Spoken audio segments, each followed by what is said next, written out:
जय मसीह की।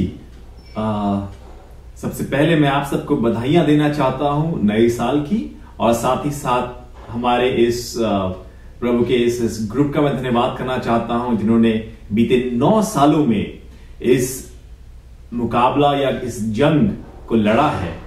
आप सबको मालूम है, जब हम प्रभु में जन्म लेते हैं या जब हम विश्वास में आते हैं, हम एक जंग में दाखिल होते हैं, एक वॉर में एंट्री करते हैं। और प्रभु की सेवकाई कभी भी आसान नहीं होती है। It's equivalent to fight a war. और इस प्रेयर ग्रुप ने, इस सेवकाई ने 9 साल तक इस युद्ध को लड़ा है और हार नहीं मानी है। मैं आपको बधाइयां देना चाहता हूं, आपको शुभकामनाएं देना चाहता हूं। और ये मेरी खुश नसीबी है आज के दिन में कि प्रभु ने मुझे अवसर दिया है कि मैं प्रभु के वचन से कुछ महत्वपूर्ण बातों को आपके साथ बांट सकता हूं।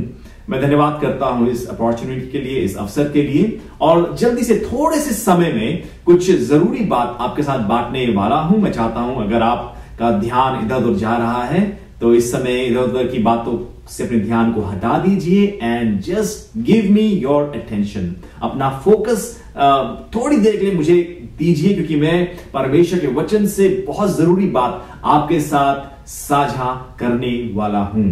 आइए जल्दी से हम लोग चलेंगे परमेश्वर के वचन में, उसका भजन संहिता और उसका 73rd chapter, book of Psalms chapter 73 and verse 2। इसकी दूसरी आयत हम लोग पढ़ेंगे। मैं रिक्वेस्ट करूंगा अपनी वाइफ से जल्दी से हमारे लिए आयत पढ़ दें। जी। मेरे डग तो उखड़ना चाहते थे।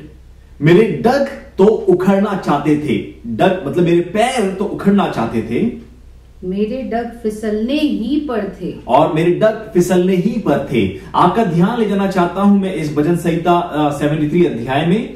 आप अगर बाइबल इस समय खोल के बैठे हैं तो उसमें आप शुरू में आप पढ़ेंगे ये किसने लिखा है। ये आसाफ का भजन है। आसाफ के द्वारा ये भजन लिखे गए हैं। आसाफ कौन है? आसाफ के व्यक्तित्व के बारे में हम क्या जानते हैं? बहुत सी बातें जब आप भजन संहिता, आप वैसे अगर आप हिस्ट्री नहीं भी जानते हैं, अगर आप चर्च हिस्ट्री नहीं भी जानते हैं, तो भी अगर आप भजन संहिता पढ़ेंगे तो आपको मालूम चलेगा आसाफ के व्यक्तित्व के बारे में। अगर हम इस नाम का बारे में जिक्र करें, इस नाम का मतलब होता है इब्रानी भाषा में इकट्ठा करने वाला, अ गैदरर।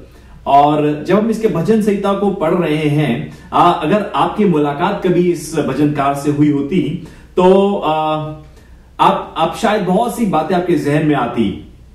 आपने सोचा होता कि मतलब इसने कभी भी दुनिया के बारे में या दुनिया में जो क्या चल रहा है इन चीजों की फिक्र नहीं करी है।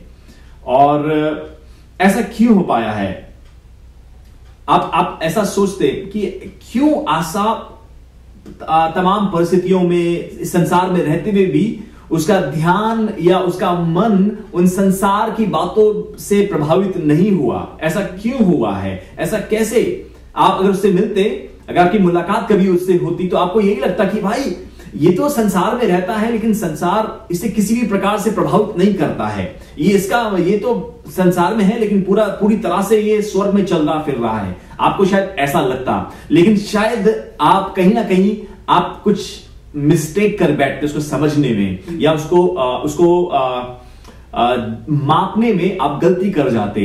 क्योंकि आप जब उससे मिलते तो आपको लगता कि वाह क्या व्यक्ति है। और ऐसा ही तो होता है जब आप किसी पासवान से मिलते हैं या कभी किसी लीडर से मिलते हैं, या जब आप किसी मिनिस्ट्री को देखते हैं कि वो सेलिब्रेट कर रहे हैं एनिवर्सरी को, आपको बहुत कुछ उनको, जब आप इन ऐसे इवेंट्स को देखते हैं आपको लगता है कि वाह ये आम इंसान नहीं है, इनकी जिंदगी आम इंसान की जैसी नहीं है। और हम अक्सर गलती कर जाते हैं इस बात को समझने में।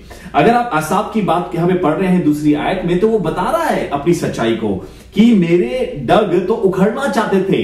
मेरे डग उखड़ना चाहते थे। I wanted to run away. मैं भागना चाहता था, मैं इस मार्ग से हट जाना चाहता था। मेरे पैर डग से उखड़ना चाहते थे। मेरे डग फिसलने ही पर थे। I was about to slip. मैं गिरने ही पर था। आज जब हम इस सेवकाई के 9th एनिवर्सरी को सेलिब्रेट कर रहे हैं, प्रियो, मैं इस बात को गारंटेड कह सकता हूं कि ये 9 साल की जर्नी ऐसा नहीं कि बहुत ही मखमली रास्ता रहा होगा। बहुत सी चुनौतियां, बहुत से चैलेंजेस आए होंगे, लेकिन इन्होंने एक काम किया। इन्होंने उन चैलेंजेस के बावजूद, उन चुनौतियों के बावजूद इन्होंने एक फैसला किया कि हम हार नहीं मानेंगे और हम अपने दुखों का दुखड़ा नहीं रोएंगे, लेकिन हम प्रभु के वचन का प्रचार करेंगे, हम अपने प्रभु की महानता का प्रचार करेंगे। प्रियो, और कुछ यही काम आसाफ ने किया। आसाफ के जीवन में बहुत सी समस्याएं थी, बहुत सी प्रॉब्लम्स थे, बहुत सी कमजोरियां थी, लेकिन उसने उन तमाम कमजोरियों के होते हुए भी उसने इस बात का फैसला किया कि मैं सिर्फ उत्साहित करने वाली बातों को कहा करूंगा। और अगर आप इसकी 26 आयत पढ़ेंगे आपको और अच्छा लगेगा, आपको और समझ पाएंगे साहब के व्यक्तित्व को। जी जल्दी से इसकी 26 आयत पढ़ें। मेरे हृदय और मन दोनों तो हार गए, मेरे हृदय और मन तो दोनों हार गए हैं, परंतु परमेश्वर सर्वदा के लिए मेरा भाग जी और मेरे हृदय की चट्टान बना है। परंतु परमेश्वर सर्वदा के लिए मेरा भाग और मेरे हृदय की चट्टान बना है। प्रियो, आपको बताना मांगता हूं, ये आसाफ भी ऐसी परिस्थितियों से होकर गुजरा जब ये कह रहा है इस बात को कि मेरा हृदय और मन तो दोनों हार गए हैं, दोनों हार गए हैं। He did not have courage left, उसके पास वो हौसला, वो हिम्मत नहीं बची थी, वो हार चुका था, लेकिन फिर भी उसने एक फैसला किया, उसने एक निर्णय लिया, उसने इस बात का चुनाव किया कि वो अपनी समस्याओं का प्रचार नहीं करेगा। Despite his problems, उन समस्याओं के होते हुए भी उसने इस बात का चुनाव किया कि मैं हौसला बढ़ाने वाली बातों का प्रचार करूंगा या हौसला बढ़ाने वाली बातें अपने मुंह से कहूंगा। और इसने यही, आप पूरे भजन संहिता में पढ़िएगा, उसके भजन में आपको यही चीज दिखाई देगी।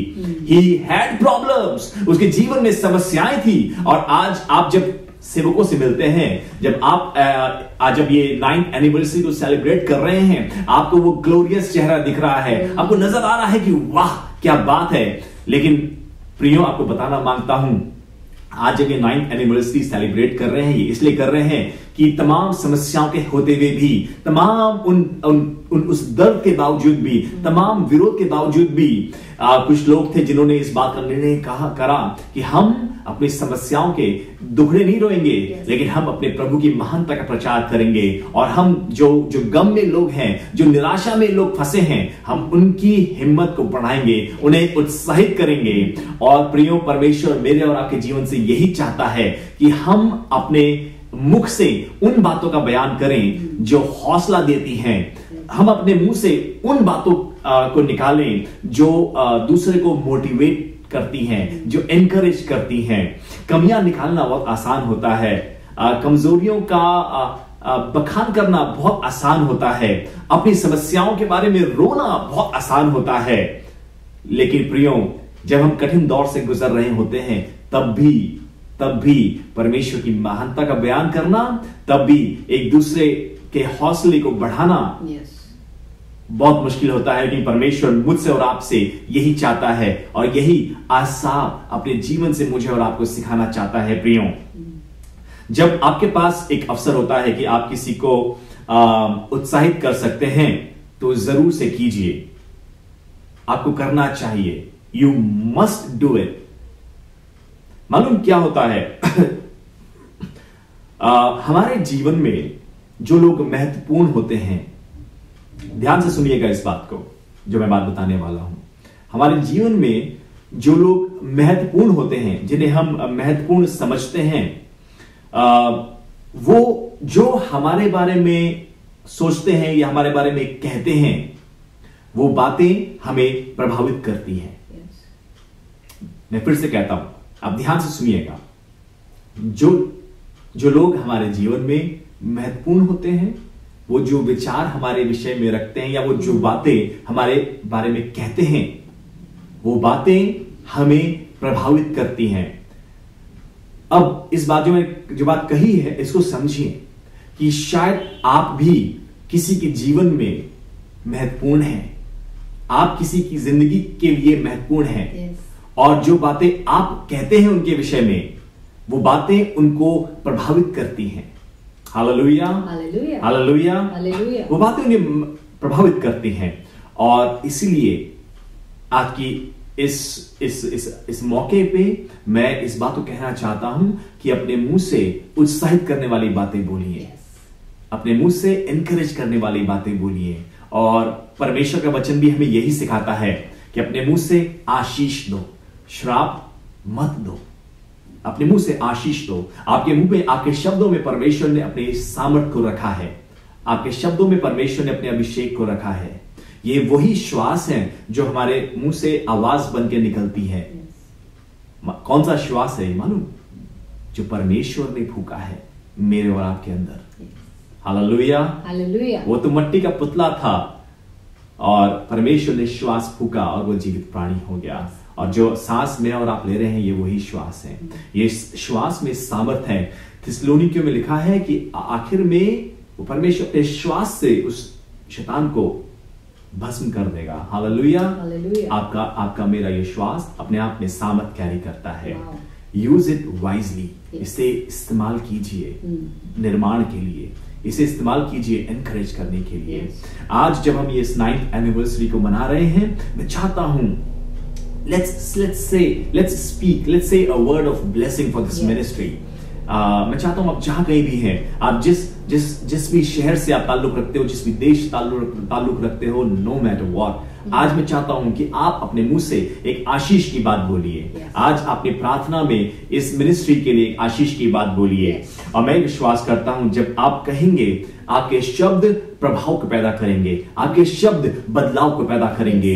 मैं चाहता हूं आज से आप आशीष की बात कहना शुरू कीजिए। यदि आप किसी ऐसे व्यक्ति को जानते हैं जो नशे की आदत से जूझ रहा है, आज से उसे उत्साहित करने के शब्द बोलना शुरू कीजिए। आज से बुरा मत बोलिए उसे ये मत बोलिए अरे तू तो नशेड़ी है, तेरा कुछ नहीं होगा। नहीं, आज से उसकी सहायता कीजिए, उसे एनकरेज कीजिए। हाँ भाई, आप इस आदत से बाहर निकल सकते हो, आप इस एडिक्शन से बाहर आ सकते हो। There is hope, there is hope. एक उम्मीद है, प्रभु यीशु मसीह में उम्मीद है। It's never too late, it's never too late. You are in a wrong relation, आप एक गलत संबंध में हो सकते हो, but it's not too late. There is hope in Jesus Christ. प्रभु यीशु मसीह में आपकी जिंदगी के लिए उम्मीद है। शायद अपने जिंदगी के आपने बहुत से साल गवा दिए हैं, शायद आपने बहुत कुछ जाया कर दिया है, बट आपको बताना मांगता हूं it's never too late. There is hope in Jesus Christ.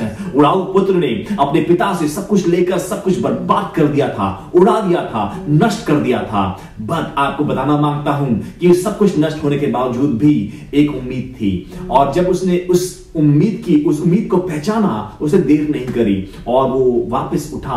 और जब वो पिता के घर के रास्ते में ही था, उसने अपने पिता को देख लिया। आपको इस एग्जांपल से जिस बताना चाहता हूं, there is always a hope, it's never too late. आज आप जिस गंदगी में हो, आप जिस जीवन में हो, आप उस जीवन शैली से, उस गंदगी से बाहर आ सकते हो। प्रभु में आपके लिए उम्मीद है। And I want to leave you with this word of encouragement.